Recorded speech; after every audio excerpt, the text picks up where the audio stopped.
Welcome back to Second Channel, man, and the beat from the intro is provided by Banger Beats. There's a link in the description below that's going to take you to downloadpads.com. From there, you can find this particular beat tape because I'm live streaming it and get the contact information via Twitter. And if you holler at me to get some beats, tell them I sent you. But anyway, on to today's reply. And today's reply is to that Wu-Tang Necklace. And you know, I came into this not knowing what to expect. This leak being a song off of the Better Tomorrow album that they getting paid a lot of money to fucking do. I really wanted to see what direction they was going to go with it. Like, were they going to update this sound to where music is at currently, man? Or were they going to try to kick out the same music from back in the 90s? Now, as I listened to it, I got to say I'm rather disappointed. I mean, they definitely updated the beats.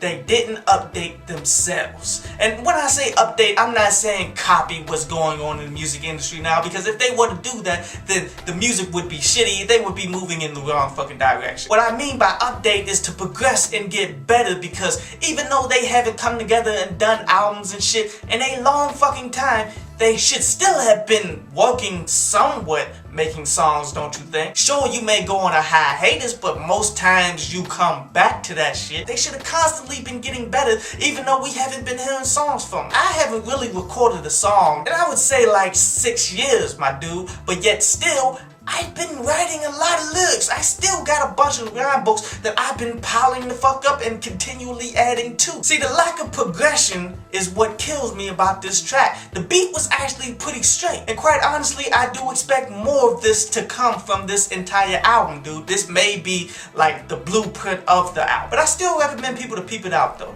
But anyway, on to Ask, Download, Pass. And Die By Guy says, why even review this song? And what he's talking about is that Tyler, the Creator, stating that I've never liked anyone associated with Odd Future, from Chance the Rapper to Mac Miller. And then he cited comparisons to what Needle Drop has done and such, like whenever he doesn't like an artist, he stops reviewing this stuff because he's never going to like their music. Now, firstly, I never limit myself when it comes to hip-hop. See, the people who limit what they actually listen to, man, these people end up closing themselves off and losing track of where the game is going. And that's something that I've never known about Needle Drop. Like, I'm not a huge fan of his or anybody else who be doing reviews and such, man, because that's bullshit. Like, first of all, if I only reviewed shit that I like, I would only be doing like 30 shows a year. While you guys know me, I try to do 2 shows a fucking day. Second, that makes you come off as full of shit, you dig? Like you only going to review the things that you like. You gotta give people the entire picture of what's going on in the game. And lastly,